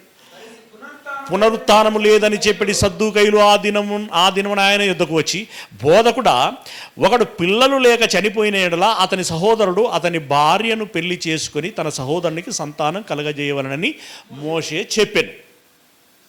ఓకే, ఆ రోజుల్లో ఉన్నటువంటి సిస్టమ్ ప్రకారం పిల్లలు లేకుండా భర్త చనిపోతే ఆ భర్త తమ్ముడు వివాహం చేసుకొని కాపురం చేయాలి. ఇలా ఒక నియమం ఉంది. అయితే ఇది జరిగిందేం కాదు. వీళ్ళు ఈయన ఏం చెప్తాడా అని చెప్పి కల్పితంగా ఒక మాట అడుగుతున్నారన్నమాట. ఏమని? 7 సహోదరులు ఉండిరి. మొదటివాడు పిల్లలు లేకుండానే చనిపోయాడు. అప్పుడు రెండోవాడు పెళ్లి చేసుకున్నాడు. రెండోవాడు పెళ్లి చేసుకున్నా కూడా వాడు కూడా పిల్లలు లేకుండానే చనిపోయాడు. ఇలా 3వవాడు 4వవాడు 7వవాడి వరకు కూడా అందరూ పిల్లలు లేకుండానే చనిపోయారు. చివరికి ఆమె కూడా చనిపోయింది. ఇప్పుడు మీరు అంటే ఇక్కడ ఈ క్వశ్చన్ ఏంటంటే, పునరుత్థానము చెందుదురు అని యేసయ్య పదే చెప్తున్నాడు కదా. నేను లేస్తాను, మరలా నేను వచ్చినప్పుడు మిమ్మల్ని లేపుతాను అని ఉన్నాయి కదా. అక్కడ అతన్ని తప్పుపట్టడం కోసము వీరి యొక్క ఎత్తుగడనమాట. ఇప్పుడు వీళ్ళందరూ చనిపోయి వెళ్ళిపోయారు కదా. మరి పునరుత్థానం చెందిన తర్వాత ఈమె ఎవరికి భార్యగా ఉంటుంది? మొదటివాడిగా మొత్తం 7 అని అన్నారు. ఇప్పుడు ఏం చెప్పాలరా అని యేసుప్రభుల వారు అక్కడ గలిబిలి కావాలి.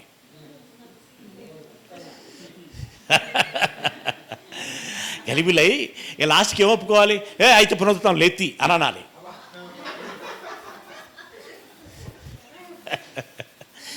అంటే వాళ్ళ మెంటాలిటీ అంతే, అంత చీప్గా చిన్నగా. అయితే పునరుత్థానం లేతి అది అసలు అడిగే విధంగా అడిగితే కానీ నీ తెలివితేటలు ఏందో బయటపడవు. అప్పుడు ఆయన అన్నాడు, ఏమన్నాడు చూడండి. అందుకు యేసు లేఖనములను కానీ దేవుని శక్తిని కానీ ఎరగక మీరు పొరపడుచున్నారు. పునరుత్థానమునందు ఎవరు పెళ్లి చేసుకొనరు, పెళ్లికి ఇయ్యబడరు. వారు పరలోకమందున్న దూతల వలె ఉందురు.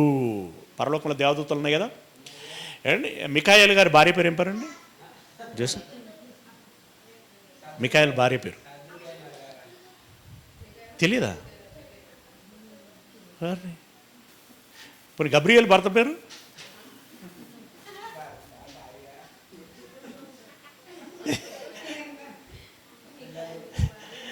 దేవదూతలకు వివాహాలు ఉండవు, బ్యాచిలర్స్ వాళ్ళు ఎప్పుడు.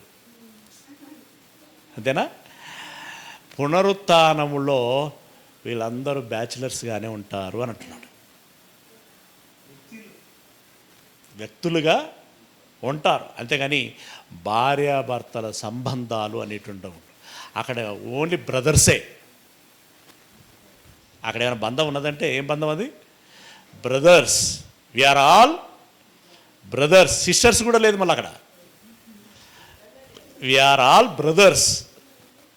ఇప్పుడు కనీసం పిలవడానికి సిస్టర్స్ అని పిలవాలి కదా. ఇక డీప్గా ఆలోచించేటువంటి వారికి వాళ్ళకి తెలుసు. ఓకే, ఇక అంటే ఫాదర్ అనాలి, నెక్స్ట్ ప్రభువా అనాలి, అవునా, లార్డ్ అనాలి, లేదంటే బ్రదర్స్ అనాలి. అంతేగాని పూర్వజన్మలో లేకుంటే భూమి మీద ఉన్నప్పుడు నువ్వు నా భార్య కదా, నా భర్త కదా, ఎవర్రా నీ భార్య అని అంటాడు అక్కడ కదా. ఆ బంధాలేమి ఉండవు, పునరుత్థానములు ఇవేమీ ఉండవు. మృతుల పునరుత్థానమును గూర్చి నేను అబ్రహాము దేవుడను ఏమంటున్నాడు? అబ్రహాము దేవుడను, తర్వాత ఇసాకు దేవుడను, యాకోబు దేవుడనై ఉన్నానని దేవుడు మీతో చెప్పిన మాట మీరు చదవలేదా? మృతుల పునరుత్థానమునందు అంటే తిరిగి లేచినప్పుడు నేను అబ్రహాము దేవుడను, ఇసాకు దేవుడను, యాకోబు దేవుడను అని చెప్పుకుంటున్నాడు. వ్యక్తుల పేర్లు చెప్తున్నారు అని చెప్పి చదవలేదా? ఆయన సజీవులకి దేవుడు కానీ మృతులకు దేవుడు కాడని వారితో చెప్పాను. జనులు అది విని ఆయన బోధకు ఆశ్చర్యపడిరి. ఆశ్చర్యపోవటం, మౌనంగా ఉండటం, మరేం మాట్లాడాలో తోయకుండా వెళ్ళిపోవటం, ఈ రకమైనటువంటి పరిస్థితులే కనబడతాయి. ఇప్పుడు పరిసయ్యులు, సద్దూకయ్యులు వీళ్ళందరినీ కలగలిపి వచ్చిన జనాంగమైనా సరే, అసలు యేసు ప్రభుల వారు ఈ రోజుల్లో ఉంటే సోకాళ్ళు మతోన్మాదులకి ఎంత చక్కగా వంట వండి పెట్టేవాడో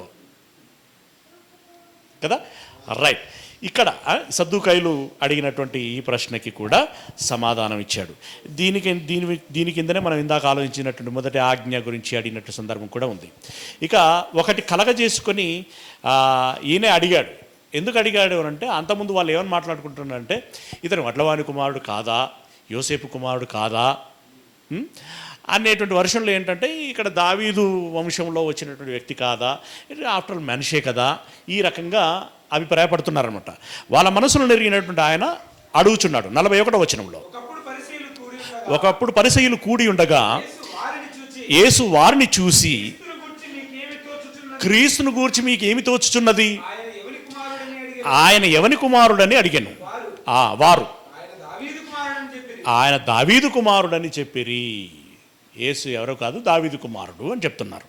అంటే వీళ్ళ ఉద్దేశం ఏంటంటే, మనుషులు అందరూ ఇప్పుడు మనం ఎట్లనో ఆయన కూడా అట్లే అన్నట్టుగా చెప్తున్నారు.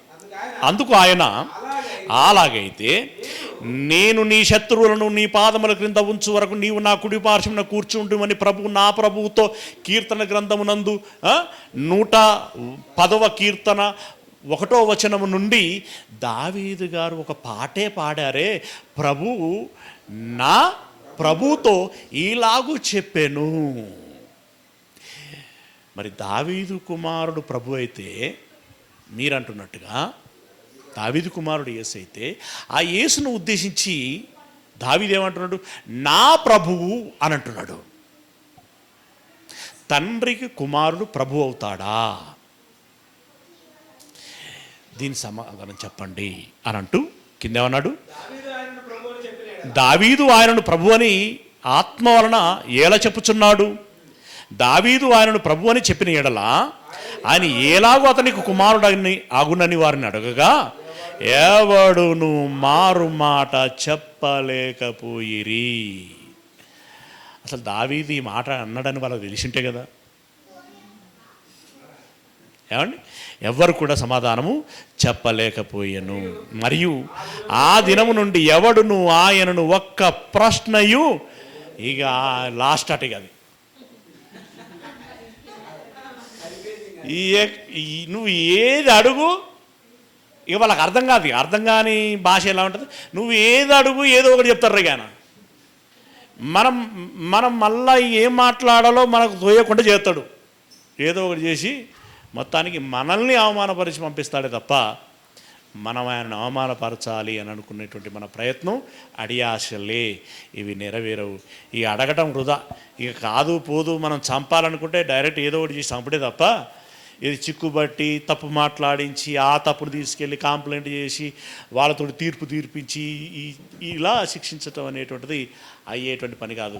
చంపదలుచుకుంటే అడ్డగోలుగా ఏదో ఒకటి చేయటమేగా. లాస్ట్కి అదే చేయకదండి, అడ్డగోలుగానే చంపారు కదా. వారి కేకలే అంటే ఆన్సర్ లేదు. పిలాతు అడిగాడు, ఇతని యందు నాకు ఏ నేరము కనిపించట్లేదంటే ఎందుకు లేదయ్యా ఫలానా నేరం అని చెప్పలేకపోయారు వారు. లేదయ్యా తప్పు చేశాడా ఉప్పు చేశాడా కాదు, మా అందరి డిమాండ్ మీ యూదులందరూ ముక్త కంఠంతో చెప్తున్నాం. అందులో కొంచెం భయం భక్తులు ప్రభు అంటే అభిమానం ఉన్నోడు కూడా మాట్లాడలేనటువంటి పరిస్థితి. ఇప్పుడు పెద్దోడు ఒకటి కన్నెర్ర చూసి ఏమంటున్నారు అని అంటే చంపాలే అని అంటున్నాను అంటాడు వాడు. పరిస్థితి అది, భయపడేటువంటి పరిస్థితి. అందరు ముక్త కంఠంతో ప్రభువును చంపేయి అని అంటే మీ పాపాన్ని మీరు అనుభవించండి అని నీళ్లు పోసి మరీ చేతులు కడుక్కున్నాడట పిలాతు. అంటే అడ్డగోలుగా చంపటమే కదా, అడ్డగోలుగా చంపగలిగారే తప్ప యేసు తప్పు మాట్లాడాడు, తప్పు బోధించాడు, తప్పు చేశాడని నిరూపించి శిక్ష విధింపచేసి చంపినటువంటి వారు కాదు, మరెన్నడూను అడగలేదు. ఇంకొక ఆయన ఇంకొకటి అడిగాడు, అంటే ఇది దీనికి ముందేనండి, ఇక అడగొద్దు అనుకున్న దానికి ముందు అసలు సీక్వెన్స్లో అది ముందు రావాలి. వీళ్ళ ఆరాటం అసలు చూడండి, అంతే పనిగట్టుకొని అడగడం తప్ప అక్కడ పరిస్థితి ఏం లేదు. ఇప్పుడు విడాకులు ఇవ్వచ్చు అని మోషే గారు రాశారండి. అయితే వీళ్ళు వచ్చి అడిగారు, ఎవడైనా తన భార్యకి విడాకులు ఇవ్వచ్చా అని అన్నాడు. అంటే యేసు ప్రభుల వారు ఏమన్నారంటే ఇవ్వకూడదయ్యా అని అన్నాడు. అదేంటి, మోషే గారు విడాకులు ఇవ్వచ్చు అని రాశారు కదా అని అన్నాడు. అంటే ఎందుకన్నారు తెలుసా, మోషే ఎందుకన్నాడు తెలుసా,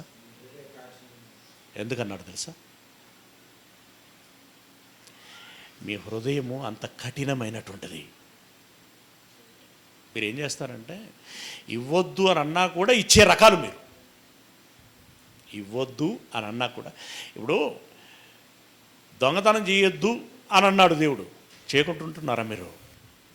దోపిడీ చేయొద్దు అని అన్నాడు, చేయకుంటుంటున్నారా? మీ హృదయ కాఠిన్యమును బట్టి, అంటే ఇక నిత్యం గొడవబడి మీకు పడక ఒకరిని ఒకరు చంపుకునేటువంటి పరిస్థితి కంటే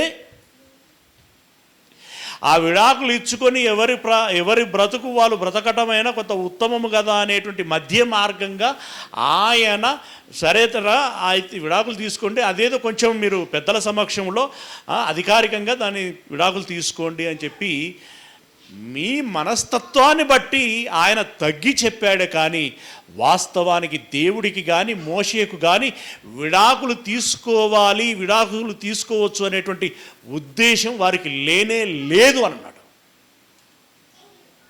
అని ఏమన్నాడు, ఇంకా కిందికి వెళితే అక్కడ ఒక మంచి మాట అంటాడు. ఎక్కడ, మత్తయి సువార్త 9వ అధ్యాయము, మత్తయి సువార్త 19వ అధ్యాయం 19వ అధ్యాయము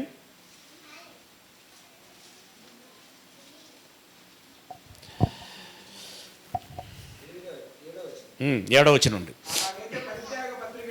అలాగైతే పరిత్యాగ పత్రిక ఇచ్చి ఆమెను విడనాడమని మోషే ఎందుకు ఆజ్ఞాపించారని వారు ఆయనను అడగగా ఆయన, మీ హృదయ కాఠిన్యమును బట్టి మీ భార్యలను విడనాడ మోషే సెలవిచ్చను, కానీ ఆది నుండి అలాగున జరగలేదు. మోషే చెప్పాడు అంటున్నారు. మరి మోషేకు ముందున్న వాళ్ళ సంగతి ఏంటనుకుంటున్నారు? వాళ్ళు విడాకులు ఇచ్చారా? అట్లా అంటే మన తాత అబ్రహాము శారమ్మకు విడాకులు ఇవ్వాలి, ఇచ్చిండా? యాకోబు ఇచ్చిండా? ఇసాకు ఇచ్చాడా? నోవాహు ఇచ్చాడా? ఆదాము ఇస్తే మళ్ళీ ఛాన్స్ లేదు, ఇచ్చాడా? ఇచ్చాడా? ఆది నుండి విడాకులు, మోషేకు ముందు విడాకులు అనే కాన్సెప్టే లేదు. మరి మోషే ఇచ్చాడంటే దాని అర్థం ఏంటి? మీరు ముదుర్లురా, మీరు ముదుర్లు. కఠినలు అంటే అదే ముదుర్లు. అండ్ బీరకాయ ముదిరిపోతే ఏమంటాం? ముదురులే కదా.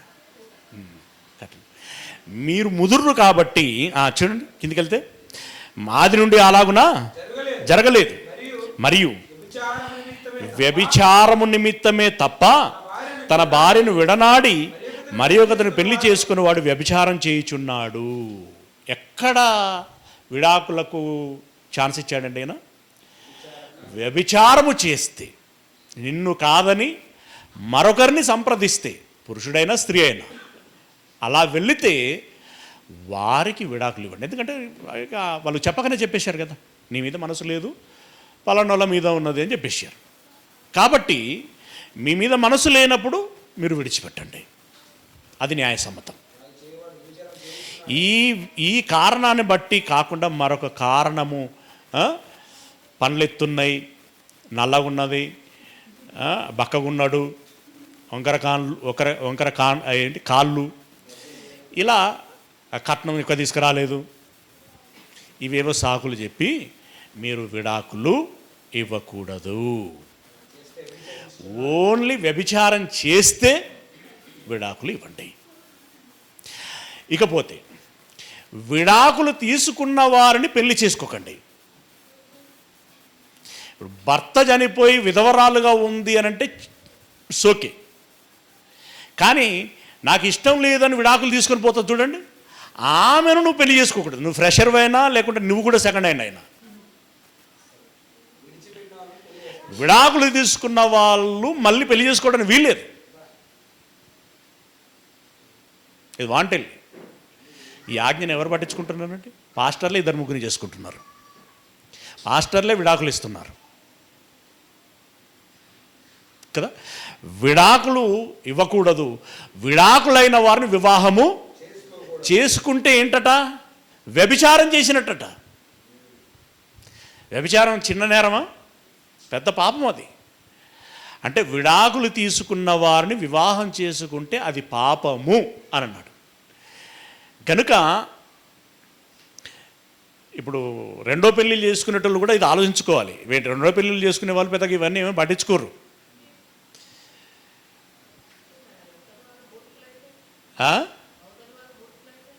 ఏ మూర్ఖులు? నువ్వు ఎంత మూర్ఖులైనా అనుభవించాల్సిందే తప్ప విడిచిపెట్టడానికి వీలు లేదు. విడిచిపెట్టడానికి వీల్లేదు. వ్యభిచార కారణం నిమిత్తం తప్ప విడాకులు ఇవ్వటానికి వీలు లేదు. అందుకే కదా మహేందర్ అంత స్ట్రాంగ్గా ఉన్నది. తర్వాత ఆయన శిష్యులు, అమ్మ బాబు, ఇప్పుడు శ్రీలత అన్నట్టుగా అంత ఘోరమైన పరిస్థితి అయితే ఇక అసలు పెళ్లి చేసుకోవడం బెటర్ అని ఆయన కూడా మొత్తుకున్నాడు. ఇవన్నీ చూస్తుంటే భయమవుతుంది అని చెప్పి ఇప్పుడు శిష్యులకు అప్పుడు వాళ్ళకు గుండె గుబెలు అన్నది. అమ్మ బాబోయ్, భార్య భర్తల మధ్యలో పరిస్థితి ఇంత తీవ్రంగా ఉంటుంది అని అంటే వివాహం చేసుకోకపోవటం ఈ ఉత్తమము అని అన్నారు. అప్పుడు ప్రభుల వారు కూడా ఏకీభవించారు దాంతో. అందుకు ఆయన అనుగ్రహము నొందిన వారు తప్ప ఎవరికి జీర్ణం కాదు ఈ మాట. దేవుని కృప ఉంటే తప్ప ఎవడు ఈ మాటను జీర్ణం చేసుకోలేడు. ఇంకేమన్నాడు? తల్లి గర్భము నుండి నపుంసకులుగా పుట్టిన వారు కలరు, మనుషుల వలన నపుంసకులుగా చేయబడినటువంటి వారు ఉన్నారు. పరలోక రాజ్యము నిమిత్తము తమ్మును తామే, పరలోక రాజ్యం కోసం నేను ఎంత కష్టమైనా పడతాను, కానీ ఇదిగో ఈ విడాకులు ఇవ్వటము అనేది కానీ లేకుంటే విడాకులు తీసుకున్నటువంటి వారిని వివాహం చేసుకోవటం కానీ నేను చెయ్యను. అవసరమైతే ఒక నపుంసకుని వలె నేను ఉండిపోతాను, కానీ వివాహం చేసుకోను అని ఉండేటువంటి వాళ్ళు ఉంటారు. ఇప్పుడు పౌలు గారు ఎందుకు వివాహం చేసుకోలేదండి? ఫిజికల్గా ఆయన ఏమన్నా ప్రాబ్లమా? నో. పరలోక రాజ్యం నిమిత్తము. ఆయన కొరింథీ పత్రికలో వివరంగా రాస్తాడు తన గురించి. నావలే మీరు ఉండుట ఉత్తమము. కానీ మనకు ఇప్పుడు పౌలు వలె ఉండటం ఉత్తమా, సొలొమోను వలె ఉండటం ఉత్తమా అని ఒక పురుషుని అడిగామనుకోండి, ఏం చెప్తారు? కాబట్టి పౌలు గారి ఆ ఉద్దేశము, ఆనాటి భక్తుల యొక్క ఉద్దేశం ఏంటంటే పరలోకమును పొందుకోవాలి. అందుకోసం అది ఎంత కష్టమైనా ఎంత నష్టమైనా సరే దేవుని ఆజ్ఞను శిరస వహిస్తాం. దేవుడు ఆజ్ఞ ఇచ్చాడంటే అది మనం మేలు ఉద్దేశించి ఇస్తాడు. అక్కడ ఏదో సమస్య ఉన్నది అని అంటేనే షరతులు పెడతాడు. దాన్ని మనం అర్థం చేసుకొని జాగ్రత్త పడితే మనకు ప్రయోజనకరము, లేదంటే మనం నష్టపోతాము అని చెప్పి వారు ఆ రోజుల్లో జాగ్రత్త పడారు. చివరిగా ఒకటి ఫైనల్ టచ్ ఇచ్చి ముగించేస్తాను. ఏంటి అదనంటే, ఇది చిన్నపిల్లల పాఠం. యేసు ప్రభుల వారు దేవాలయమునకు వెళ్ళినప్పుడు అక్కడ ప్రభువునకు జయము జయము అని చెప్పేసి వాళ్ళు బాగా ఘనపరిచారనమాట. అసలు వీళ్ళేమో ప్రభువును ద్వేషిస్తున్నారు, తిడుతున్నారు. ఒక విధంగా చెప్పాలంటే ఈ తిడుతున్న వీరి మధ్యలో కేకలు వినబడుతున్నాయి. ప్రభు గొప్పోడు, ప్రభువుకు జయము అని చెప్పేసి కేకలు వినబడుతున్నాయి. కేకలు వినబడితే ఎక్కడ అనంటే 26వ అధ్యాయము 21వ అధ్యాయం 21వ అధ్యాయము 16వ వచనంలో నుండి 21వ అధ్యాయము 15 నుండి చదువుదాం. 15 వచనం నుండి. కాగా ప్రధాన యాజకులను శాస్త్రులను ఆయన చేసిన వింతలను దావీదు, అంటే ఇప్పుడు ఇక్కడ జాగ్రత్త గమనించండి, దేవాలయంలో ఆయన యుద్ధకు రాగా ఆయన వారిని స్వస్థపరిచాడు. కాగా ప్రధాన యాజకులను శాస్త్రులను ఆయన చేసిన వింతలను, దాంతోపాటు అంటే అప్పటికే దేవాలయంలో చాలా క్రియలు చేశాడనమాట, వాటిని చూశారు. దాంతోపాటు దావీదు కుమారునికి జయము అని దేవాలయంలో కేకలు వేయుచున్న చిన్న పిల్లలను చూసి కోపముతో మండిపడి, ఆ కార్యాలను చూస్తుంటే ఇప్పుడు ఆయన చేసిన కార్యాలు కాదనటట్లేదు, వీటిని ఎట్లా కవర్ చేయాలరా అని చెప్పేసి ఒకవైపు వాళ్ళు మదన పడుతున్నారు. ఇదే ఒక పెద్ద తలనొప్పిగా ఉంటే ఈ మధ్యలో పోరగాళ్ళు వచ్చేట యేసయ్యకు జయము, యేసయ్యకు జయము అని అంటున్నారట. వీళ్ళకు ఒళ్ళు మండిపోయింది. అంటే బీపీ ఉన్నోడికి ఇంక ఉప్పు తినిపించినట్టయింది. ఏమండి, ఒళ్ళు మండిపోయి ఏమని అడుగుతున్నారు వీళ్ళు ఏమంటున్నారు, వింటున్నావా అని అంటున్నారు. అంటే దాని అర్థం ఏంటంటే, ఇంకొక దగ్గర ఉంటుంది, వాళ్ళు నోర్లు మూయించుమని అంటాడు. నోర్లను మూయించుమనంటే అక్కడ ఏమంటే పిల్లలు నోరు మూస్తే రాళ్ళు నోళ్ళు తెరుస్తాయని అన్నాడు, కేకలిస్తాయి. పిల్లలు నోరు మూస్తే రాళ్ళు కేకలేస్తాయి, సిద్ధమా అని అన్నాడు. ఇక్కడ ఏమంటున్నాడు, వినుచున్నావా అని ఆయన అడిగాను. బాలుర యొక్కయు చంటి పిల్లల యొక్కయు, బాలుర యొక్కయు చంటి పిల్లల యొక్కయు నోట స్తోత్రము సిద్ధింపచేసి తిని అను మాట మీరెన్నడూను చదవలేదా? 8వ అధ్యాయం 2వ వచనంలో దావీదు గారు రాశారు కదా అని అంటున్నాడు. పిల్లలు యేసును స్తుతిస్తారు అని దేవుడే చెప్పాడు, దావీదు ద్వారా చెప్పించాడు. మరి దేవుడు చెప్పినట్టుగా పిల్లలు ఇప్పుడు స్తుతిస్తూ ఉంటే దానికి మీరు అభ్యంతరం ఎలా చెబుతారు? ఇది కూడా చెప్పాడా అనా? అంతే కదా. ఇప్పుడు ఇది కూడా చెప్పాడా? చదువుకోండి ఒకసారి, ఆ రోల్ తీసుకురండి. కీర్తన గ్రంథం దావీదు గారు రాసిన రోల్ తీసుకురండి, చదువుతారు. చదివిన తర్వాత ఇప్పుడు ఏం మాట్లాడాలి ఇక వాళ్ళు? ఏమీ లేదు. ఏమండి, చూడండి, స్తోత్రము చేసితివి అను మాట మీరెన్నడూను చదవలేదా అని వారితో చెప్పిరి. వారిని విడిచి పట్టణం నుండి బయలుదేరి బేతనియకు వెళ్ళి అక్కడ బస చేశాను. అంటే ఇలా ఎన్ని సందర్భాలండి, సో మెనీ సందర్భాలు, ఇన్ని సందర్భాలు. 1 2 3 4 5 6 7 8 9 10 11 12 13 14 15 16 17 18 19 20 21 22 23 సందర్భాలు మనం రాయబడినటువంటి వాటిని మనం గమనిస్తున్నాం. రాయబడినవి చాలా ఉన్నాయి సుమా.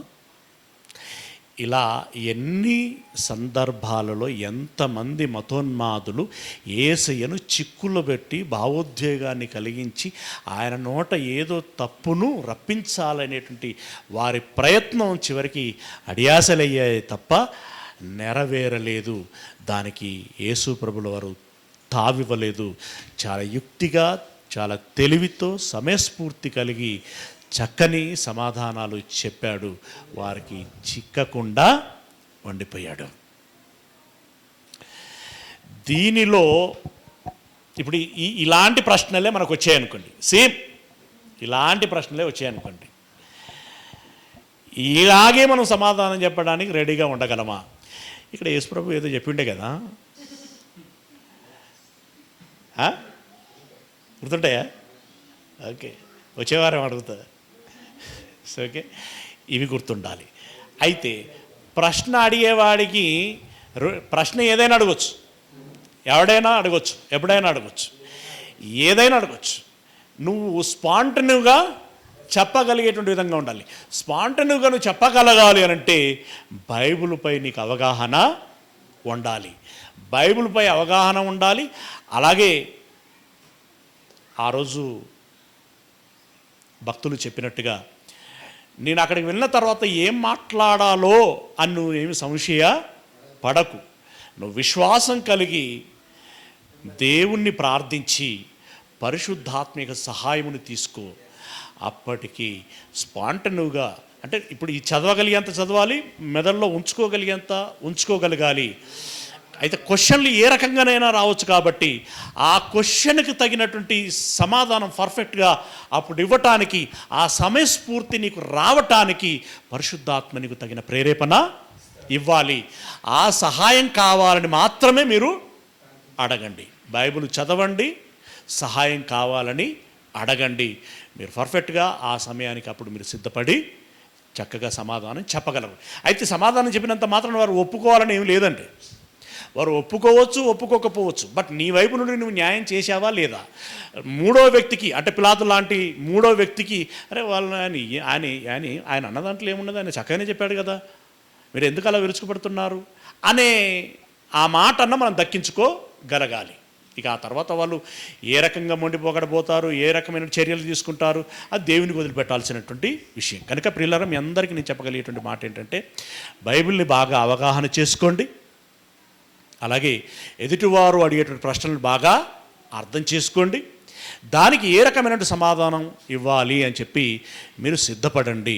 అందుకోసం పరిశుద్ధాత్మ సహాయాన్ని తీసుకోండి. అలా పరిశుద్ధాత్మ సహాయం మీకు అనునిత్యము తోడై ఉండి లోకములో ఉన్నటువంటి ప్రతి విధమైనటువంటి పరిస్థితిని అధిగమించగలిగేటువంటి వారుగా ఉండాలని మనసారా కోరుకుంటూ ఈ మాటల్ని ముగిస్తున్నాను.